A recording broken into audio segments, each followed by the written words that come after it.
Welcome to another episode of One to One Space. My name is Justine, and I am joined today by Mitch and Rod Robotham from onespace. Today we are going to dig a little deeper into what onespace is all about and check out the projects. How is everyone this morning? I know here in Calgary it's a little rainy and damp. I'm fine. I'm fine. Okay, I'm sorry, I'm waiting for Mitch to answer. I'm fine. It's not raining here. It's sunny, decent day so far. I feel like that happens every time it's really nice in Toronto. It's not nice in Calgary. It's like, yeah, we tend to trade off on weather. Yeah. That's true. I was going to say that it's nobody I know gets up this early. And I'm slow, hence the slow response. Yes, there is Okay. a little bit of a time difference also between the two provinces. Do a podcast, they said. Sleep in, they said. Anyways, Joking. Let's start off. So I know last episode we talked about more so you, Rod, and what you had to do with the company and where you started and everything. But let's chat about the projects. So tell us a bit about onespace's project history. Where did it start and how did it evolve to what it is today? Okay, well, it's actually a story that's in two parts because, as we discussed last time, the company was purchased in 2000, so there were new owners then. Mm-hmm.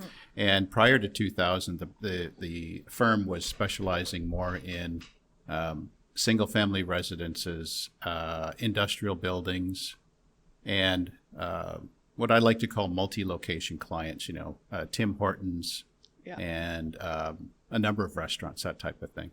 And so when I came on board in 2000 and the purchase was made, I brought with me, innocently, all of the larger project experiences that I'd had up to and including that point in my career with a larger firm in downtown Toronto. So to me, it was a natural progression from where the company was to when I arrived. It sort of changed and became known for different types of projects almost instantly. As a matter of fact, I remember coming in the door with a 24-story building, and I was working on it by myself with a couple of people that were helping me offline, and that was the first real high-rise project, I think, that the company had ever done in its history since '64. So that's how it started. And once you get known for a certain building type, then it just naturally progresses. So one thing leads to another. And I often like to say it's like you kind of fall backwards into opportunities. And this is one of those where it just arrived over time. And the residential, single-family residential stuff continued too. A couple of years later, I revived it. But we were so busy with the multifamily projects that we really had to concentrate on that fully. And so I know that you still did some projects that were, as you say, multi-location, because there are a couple car dealerships and then a couple government buildings and stuff too. But now I'd say that onespace is more so designing condos and hotels. It certainly makes up a lot of our project volume right now. Yeah. And I think it's got a lot to do with who onespace is, and that is that we are this combined entity of interior designers and architects. Yeah. So, when you take a look at that opportunity, that doesn't apply to industrial buildings, and it doesn't necessarily apply to a Best Buy. These are things that come to you as a package, and you just kind of open it and put it on the site. But when it comes to something that's highly customized, like residential living for 500,000 square feet in a building, and the public spaces that have to go along with that, that's when the architect and the interior designer really have the opportunity to work together. So it became that canvas for us. Yeah, and I find that partnership, like having in-house interior designers, is so beneficial because then you have that cohesive message throughout the project. A lot of firms don't have that. Some outsource, right? But I think that's what sets onespace apart from the rest of them. Yeah, exactly. Exactly right. And so I guess going off that, for as the non-architectural savvy person in the group, so is there a general, like, no matter whether you're designing a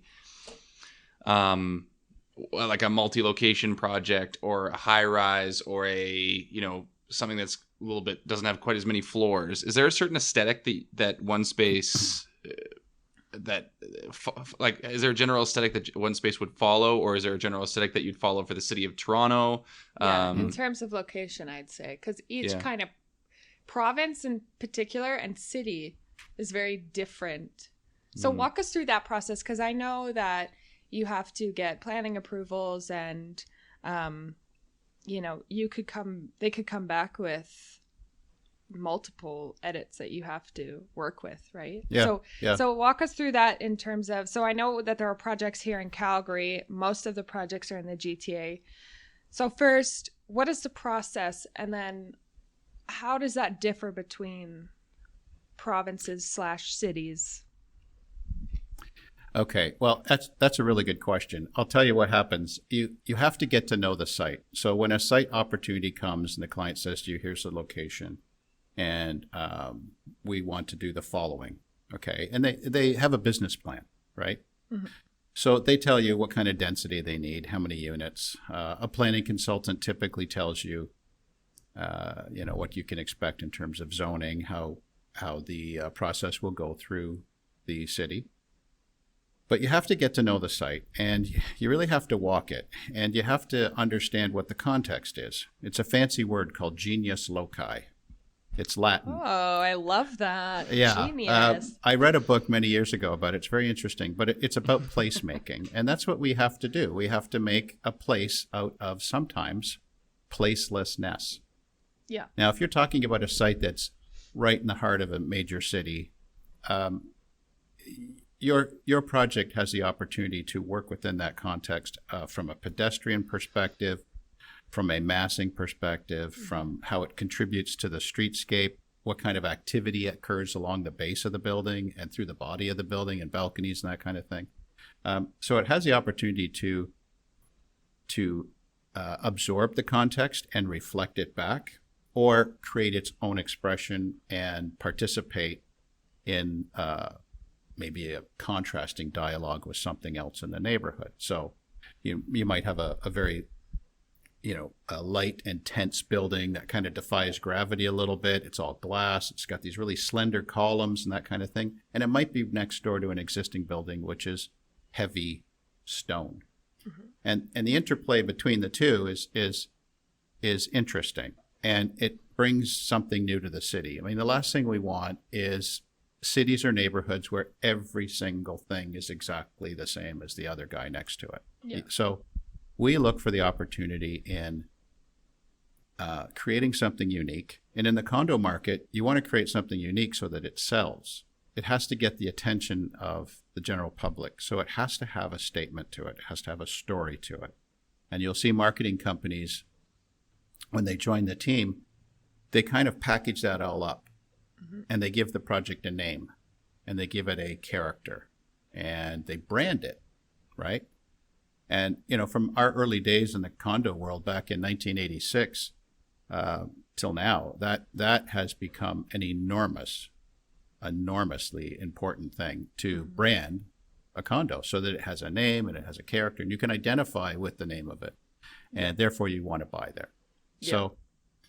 So the city will participate and sometimes direct that expression opportunity through urban design guidelines, and although they cannot tell you what materials to use, because that's apparently that's contrary to the Planning Act. Okay. But they can gently sort of place boundaries and have review panels and which is fine, because I think that there was a generation, at some point where anything kind of went. And the urban designers responded to that and said, look, we really have to get a cohesive environment in our cities, something that's interesting, not, something that doesn't, like, it's not at odds to the pedestrian, for example. The building has to come right up to the street line. It creates a street facade with the other building adjacent to it, or it comes in and it creates opportunity for landscaping. So it's this type of guidance that you get through the zoning and SPA process that helps shape the final outcome. And the best approach to it is embrace the opportunity. Embrace the opportunity with the site. Embrace the opportunity with the municipality, and embrace what the client is looking for. Those are the things that you can draw from to drive your creativity. Right. Yeah, and you can be so creative with it. Can I ask, can we divert for just 1 second? Can I ask a question that's been pestering me for so long? Okay. let me paint a picture for you. Okay. An acreage, okay, in rural either Ontario or Alberta, you need to get an approval for, let's say you want to put a chicken coop or something. It's like this huge hassle just to get this shed up. Mm-hmm. But then you go to Toronto and all the buildings are like, I feel like 1 inch apart from each other. Do you know what I mean? Well, what's it's the because deal? It's because Toronto started out as opportunities for chicken coops, I guess, at some point 150, 200 years ago. But it has evolved into the point where it's a more sophisticated urban environment. And right. So everyone's the cities respond to what is brought to them. And the zoning and official plans that are in place in every municipality are there to protect and preserve the rights of landowners. That's essentially what they do. So they direct height, setbacks, use, how many cars you need, and they restrict these types of limits because they want to see a cohesive development that proceeds in a way that's acceptable. So they do official plans to map out where everything can occur. So they have industrial zones, and that's an agricultural zone. And over time, as cities develop, there's pressure. Right. There's pressure to expand beyond what was 25 years ago the urban edge. It's now coming this way. And the so-called urban sprawl, right? I mean, that's what they're really talking about. It goes beyond its boundaries. Sprawl. Yeah, urban sprawl. It goes beyond the boundaries of where it once was, and it starts to take up a new domain. So they have to regulate that. That's so funny. That's an issue that's controversial in Calgary, or at least has been since the years I've been alive. Anyway, since I was a young lad. Calgary is a city that has built out for so many years. Like we don't really go up. Calgary, you build out, and it's going further and further into the rural, countryside there. It's actually just recently in the last couple of years, I've really noticed that it's starting to go up, build upwards, and that's probably due to necessity, obviously. But anyways, but I guess segueing from all that we were just talking about, I want to, I guess, jump back to where we were before a little bit. But with all that, I guess we'll call it red tape. Hoops, red tape, whatever you want to call it. Yeah. So after you, because you get input from your client, right? The person that wants to build the building and the group that wants to build the building in the first place. Right. Then you have the city of Toronto or the GTA or whatever municipality you're involved in. So you've got the urban planning and all the red tape that goes along with with that. I just like doing that, I think. Yes. So do you, after all that, after all that, do you still feel like you have enough creative room, I guess, to be yourselves and for onespace to do its thing? Okay. So I think could be if you look at right, not trying to ruffle any feathers. If you look at architecture as one of the arts, and think about it just in general as an art. Yeah. Okay. I think it may be considered at times to be easier when you have free reign to do whatever you want. Totally. Okay? Because you're in control of the outcome. But if you're given a constraint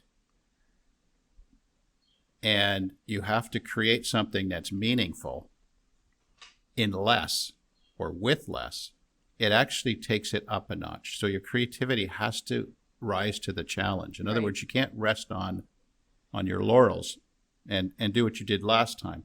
And you can see this in the music business. Jack White, right? He strips everything down to its simplest thing, and he'll have a guitar and himself, and he can create an entire story out of that. But there's very little accompanying him, and it's just raw. And I think that you have to, when you have less to work with, you have to go a little bit higher in terms of the creative expression of what you're doing.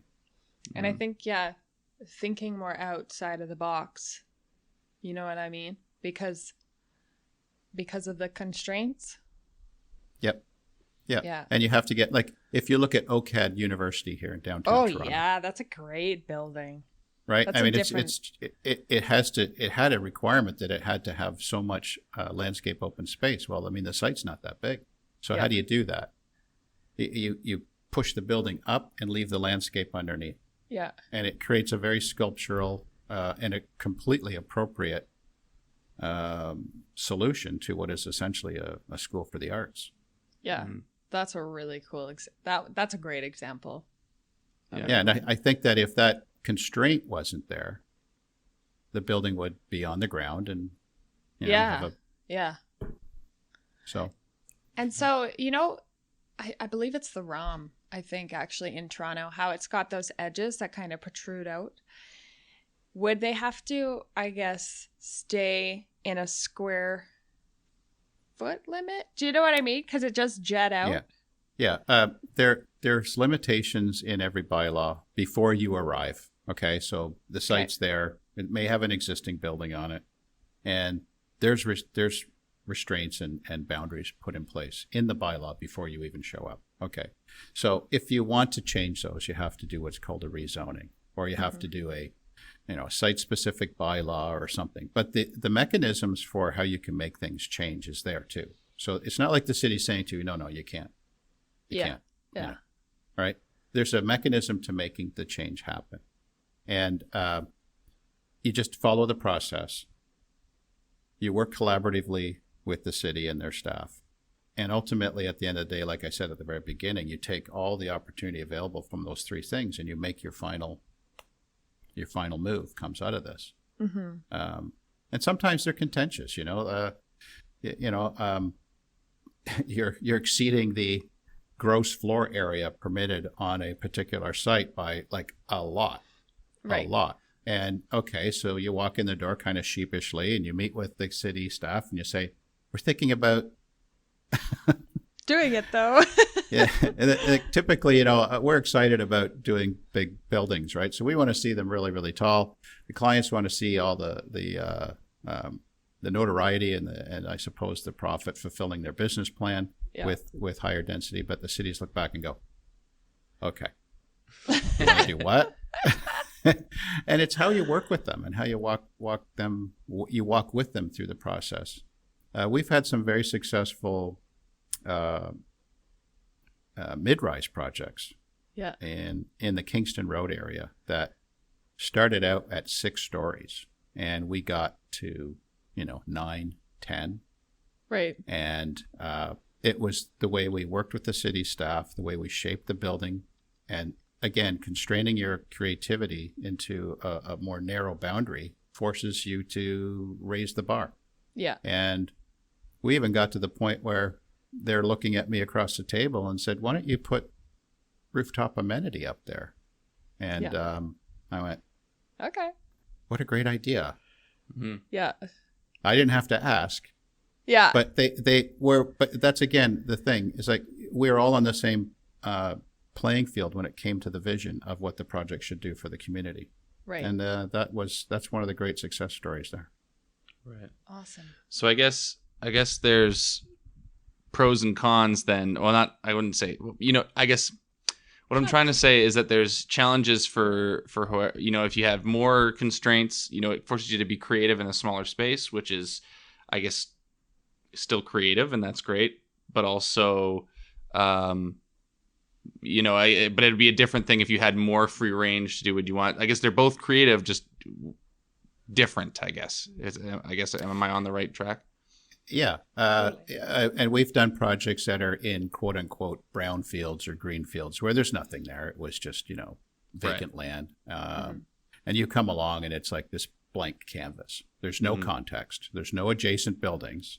And you sit there and you go, okay, we can create anything we want here. We know what the program is. We know what the client's objectives are, and we can create whatever we want here. And sometimes that starting from a blank piece of paper as a writer is really difficult. Sometimes starting with a blank site is really difficult, where there's nothing to react to. Right. So, and buildings want to, almost like people, they want to have a relationship to one another. Yeah. Like people do. And when you have nothing to start with, you kind of go, okay. And the thing that bothers me about that opportunity is how far sometimes designers will reach to create a story on a site that has no meaning, like none. Right. We're just going to do this classical Greek condo. Okay, well, first of all, our technology is far more advanced nowadays, so you can do different things. But it's almost as jarring as the guy who would come along and do just this glass cube on its corner on a column in the middle of a field. Almost as jarring. I prefer that. But you want to have something that makes a statement, and then it starts the story in the neighborhood. So you can have that. You can start the story in the neighborhood and say, okay, everyone's going to react to this guy. It's kind of like this building's got a massive ego. Yeah. It's going to be a show off, and everyone has to address it somehow. Right. And then that happens in marketing too. I know that there's a building in downtown Calgary. It's called The Vogue. Mm-hmm. And it looks like crap. But the marketing, you're just like, oh, it's The Vogue. I live at The Vogue. What if the designers watch this? Sorry, designer. I don't know. I don't know if I walked through one of our buildings, I'm going to say a year after it's occupied. Mm-hmm.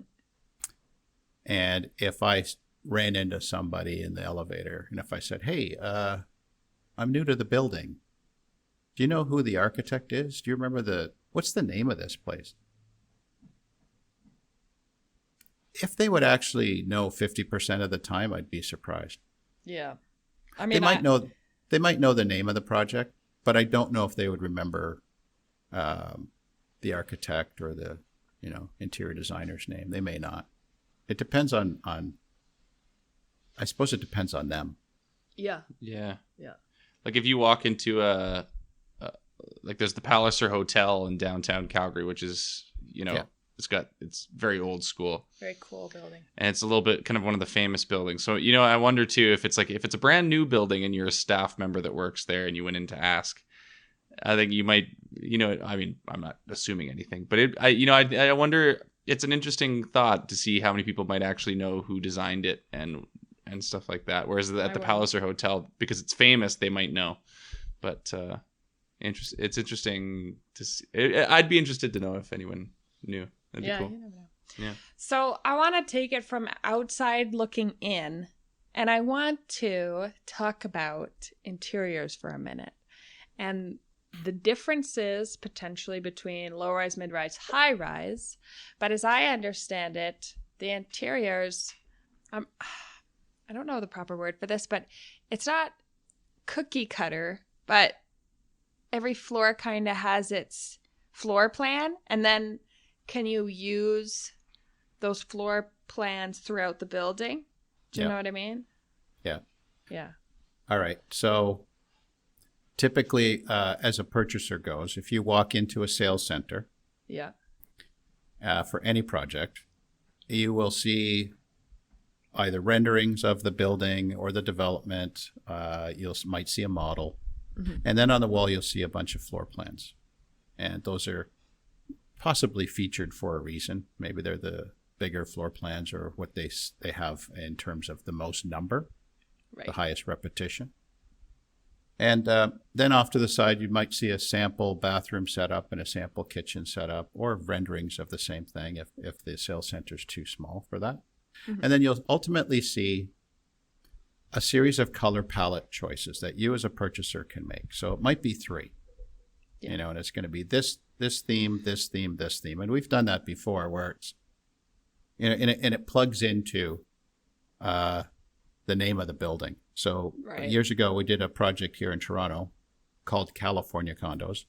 And there was 3 different themes. And I think they had named them after beaches in California. Nice. Okay. And they were very, we had designed it in a way that was like bright blue and, a little splash of yellow and white. So you could actually picture, oh, that's kind of like Malibu or something. So those things are choices that the purchaser gets to make, and they can apply it or customize it. And sometimes we've had people come in and say, I really like that, but I want to have this, and so on. And the developer and their sales team and their marketing staff handle that discussion. At the end of the day, our job is to make sure that it gets built the way that it was selected. And that's pretty much the same story, whether it's a townhouse or all the way up to a high-rise. There's always a choice to make. The part that is consistent throughout the building is the public spaces. Right. So the lobby, the corridors, the elevator lobby, the amenity spaces, those are always given, there's no choice in that, right? So we design those and we say, well, this fits in with the character of the brand and the naming of the building.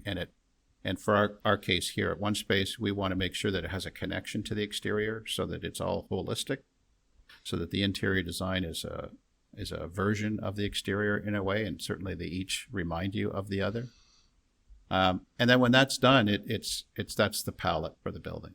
Right. What people do inside their suites afterward is based on how they chose their suite to be finished, or they do a custom interior. And sometimes they'll hire their own contractor just to do the inside of their own suite.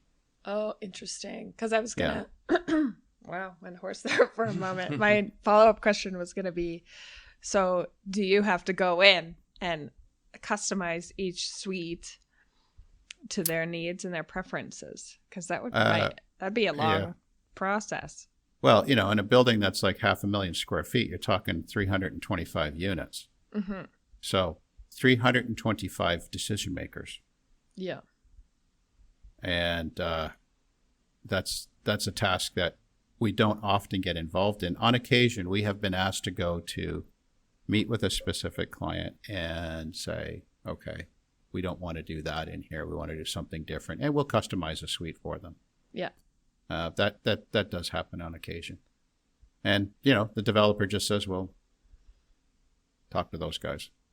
Nice. And we have a separate conversation with them. The one thing that they do often in these buildings is they want to move plumbing spaces. They want to take out structure.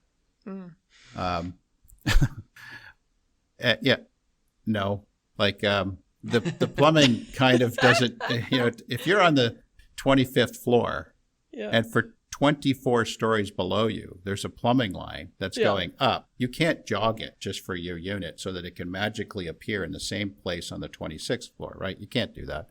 Yeah. But we've had people say, I don't like that big chunk of concrete wall there. And we say, well, you will when you move in, because it's going to hold up the building for you. Yes. So that doesn't happen that often, but when it does, we kind of we giggle inside and move on. Yeah. Have a moment to yourself. Yeah. We have a moment. And that's so fun. In that way, what are the biggest challenges that you face or have faced potentially when either working with a city or designing or working with a client, or without saying any names? I would say that the group of developers that we've had, or at least I personally have had experience with over my career, they've all been very good business people. Mm-hmm. They know their business. I can't teach them how to run their business any better than they already know, and I don't dare do that. No. So I think the challenge really comes down to, nowadays, it's all about how much they have to pay for the land. It's so expensive. It's how much they have to pay for the land. You're talking about the city of Toronto, I'm going to say 10 years ago, you could buy a piece of land, let's say in the downtown core, at $50 per buildable square foot of gross floor area.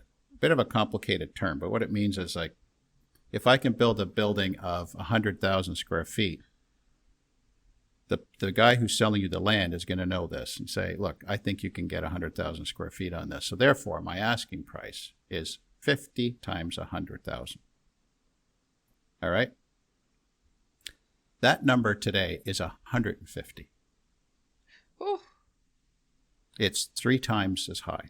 So now you've got to put, and you're in the business of building buildings. So you're in the business of developing communities and occupying them and moving on to the next one. So imagine what it's like to try to buy a piece of property where everyone's competing at that number, and time is of the essence, and time is money, and the planning departments are not going to move any faster for you because you spent a lot. And then you've got carrying costs on the land. You've got interest charges. In some cases, you're talking hundreds of thousands of dollars a month. They're just paying before we even have a building permit. Wow. So this is why developers, I think, should be respected. They take an enormous amount of risk. And the general public seems to have the viewpoint that they're greedy, insensitive, don't care. They don't listen. They come in, they wreck our neighborhood, and all this parking's everywhere all of a sudden. You know how many times I've been to meetings where we have to present a project to the general public? Oh, yes. And when I'm done, and they're throwing, sometimes not eggs, but watermelons, okay? Yeah. I don't mean really, but it feels like it. They're saying, well, we like they're up there, they come to the podium and say things like, we really like the design, no offense, but we hate it. We don't want it for our neighborhood. But you know how many times I'll finish this and they come up to me and go, how much is a unit? Yeah. Yeah. And I just go, you're the guy that was, not you're for the guy, you. right? Like, you're the guy that was just down there going, I hate you. You're the guy. So I say, well, why don't you talk to the client over there? And I'm sure he'll tell you. And sometimes they'll just get there to, I guess they have to express their opinions. They've got some legitimate concerns. Mm-hmm. Typically, it's all about traffic and privacy. And they want to express it. And then they go, well, I don't know, maybe I'll buy a suite. Yeah. Yeah. So just to get it out. The big challenge in almost anything in the development industry in Southern Ontario right now, which, as you guys probably know, is on fire in terms of real estate, is the land costs and the amount of time it takes to get something approved. Because back in the 80s, you would do a set of drawings for a site plan approval application, and it'd be like, 5 sheets of drawings or something like that. It wasn't that intensive. Nowadays, it's 12 sheets of drawings. I want a report from that guy. I want a report from that guy. And I want to report. Oh, and by the way, 3 months after I get your application, I'm going to ask you to do this one. And I want this one. So you could be a year to a year and a half just going through that. Mm-hmm. So this is the challenge. And it doesn't matter whether it's a townhouse, mid-rise, or high-rise. Yeah. It's the same problem.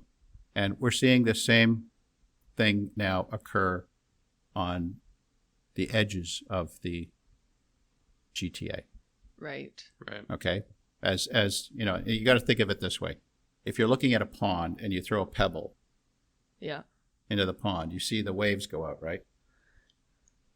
That's the way cities develop too. They start kind of like at an epicenter or an area, and it just spreads out because the land's been bought and built on. So it spreads out and more buildings come out, and then at some point it hits a boundary. Right. Okay. In Calgary, it's the Bow River. So it hits the Bow River. It's got to come back, or, we jump over it and we keep going on the other side. Yeah. Here we have Lake Ontario on the south, and so far I have not built a building in the lake. So That's great. right, you got the town of Pickering, city of Pickering on one side, and you got Mississauga on the other side, and then you've got the Oak Ridges Moraine, which is a protectionist zone all across the north boundary of the cities, all of them. Mm-hmm. So at some point it hits those boundaries and it comes back, and that's when it goes up. Right. And when things change like that, you can get into situations where the land costs go up, the ratepayers or the local neighbors get, this has been my home for so long, and next door I got this 40-story building. What the heck? That's when the transition between a town-like environment turns into a major city, which Toronto's been doing for at least the last 15 years. It's been transitioning from that quieter place. When I moved here in 1979, the biggest thing was Royal York. Yep. Yes, yeah. That some hotel. office. The Fairmont Hotel was the biggest building in Toronto for like the longest time. Yeah. Of course, the CN Tower, which now you got to kind of look for because it gets I covered. know. So even in Calgary, it's the same I was thing. noticing We've that, got a tower although too. the Calgary Tower is not nearly as tall as the CN Tower, but you used to see it at the top of the skyline, and even in my lifetime, it's just like slowly disappearing. Yeah, and it's because cities are coming of age, and the need for them to expand is real. Yeah, and there's no other place to put people. I often think about what the results of the pandemic will be. Oh, yeah. 2-3 years from now. I mean, if people are not going to movie theaters as much, and you can already see that Paramount has its own channel, right? Yes, it does. Disney has its own channel, right? Yeah. And it's $29 for a film, but you can stay at home and you can drink beer and not bother any, and you can pause it. I mean, so I look at the opportunities where we have movie theaters, and I think we're going to be living on these sites. Yeah.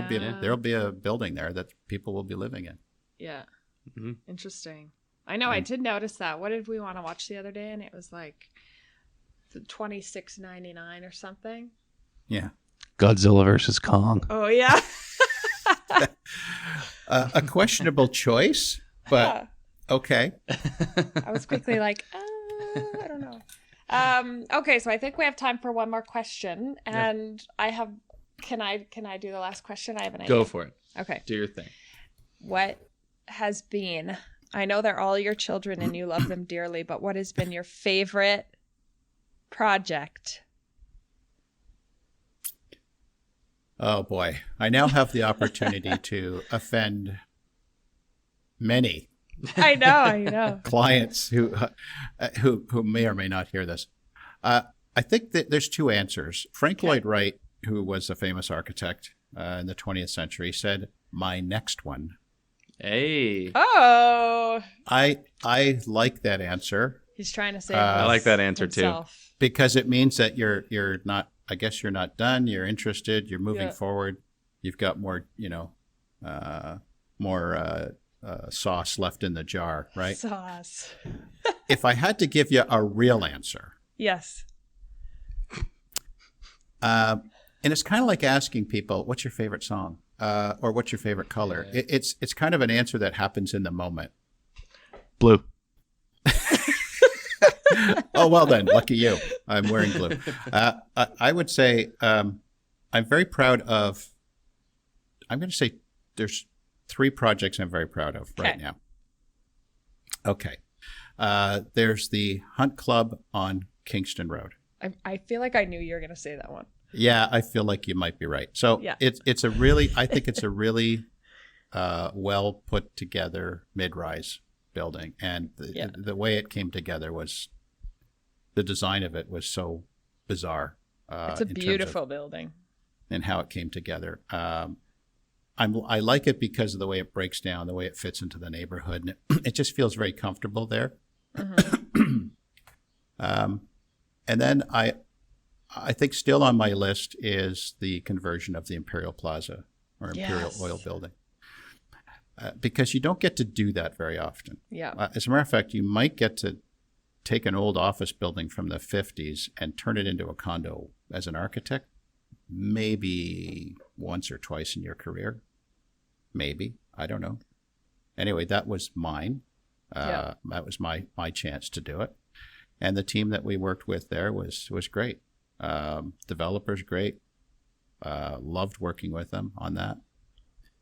And then we have this a real sleeper that I to this day really like, and it's not finished yet. Okay. It's this little tiny guy, 5 stories, in a town called Bolton, which is like a town of Caledon. Yeah. And it's just kind of off to the side and quietly sitting there, doing its thing. And it's called 50 Ann Street. Yeah. And I just love that little building. As a matter of fact, I'm going there this afternoon to walk through it because it's under construction. But I just love it. I think it's just it's well suited to the neighborhood. It feels very comfortable. I like to say that it's a very nicely well-behaved little building. It is, isn't it? I know. It's so cozy. I'm so proud of the grades he got in school. But you know what I mean? Like, it just sits there. It sits there so comfortably. It's not showing off. It's got its own unique things. And it's just very subtle. Right. And it doesn't scream for attention. Yeah. It's just very subtle, sitting there and doing its thing. And the interesting features are the rooftop terrace, which is really quite big. That's and a on huge a day, one, like, you're facing pretty much southwest, I think. So it's always sunny, and the view to the village is just so quaint. Yes, it is. It's got a view of Main Street on that one, right? It's off of Main Street. It's just back from one. Ann Street is one street off of. So if you're on the Main Street. terrace, you can see it, and then to the right of that is this beautiful green space, forests and on the hill. Yeah. On the hill. Yeah, I know. I love that one, and the red brick. I kind of miss the red brick because we're in Calgary, and you don't get that. But sandstone here. Sandstone. And to go back.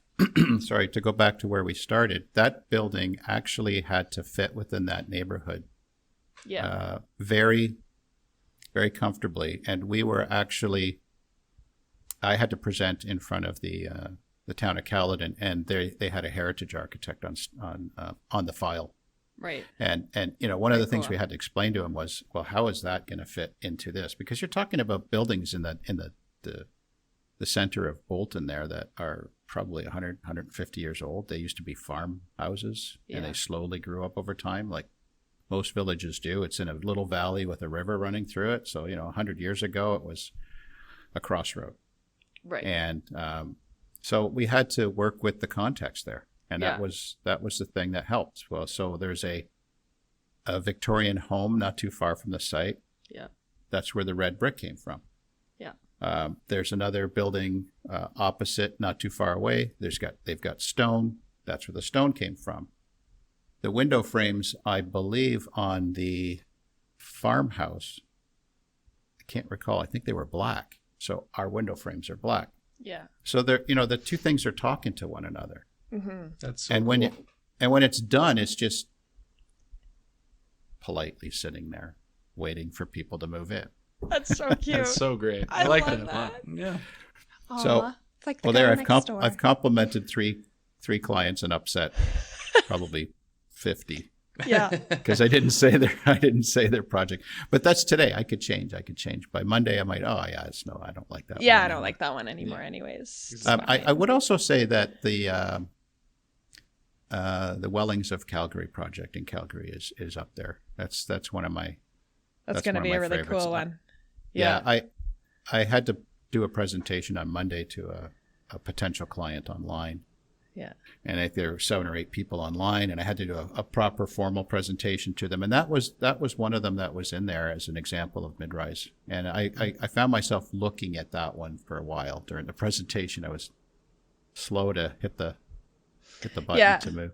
Yeah, I like that That's one awesome. too. It's a really nice one. Yeah. Do you have any questions? No, I think we're running out of time, but we are. Yeah, out of time. I thought that was great. Yeah. So thank you very much Thanks, for chatting Rod. to us about projects. We'll probably. No problem. You have me all inspired to go design something now. Good. Yeah, go design Me something. too. We'll all do it. I'm going back to sleep. No, you're Just not. joking. You go back. I have to go. I have to go to work. What do you mean? This is your job. This is my job. That's right. Okay, well, thank you so much for chatting to us about onespace and onespace's projects today. Stay tuned, everybody, for the next episode, which will be coming hopefully next month. And I'm not going to share the topic because I want it to be a surprise. We're interviewing Alice Cooper. Marketing. Oh, I'm sure he'll be far more interesting than I would. He's Doubt got it. better stories. Doubt it. Okay, well, have an awesome rest of your day. And thanks so much for chatting to Mitch and I this morning. All right, guys, take care. Okay, bye.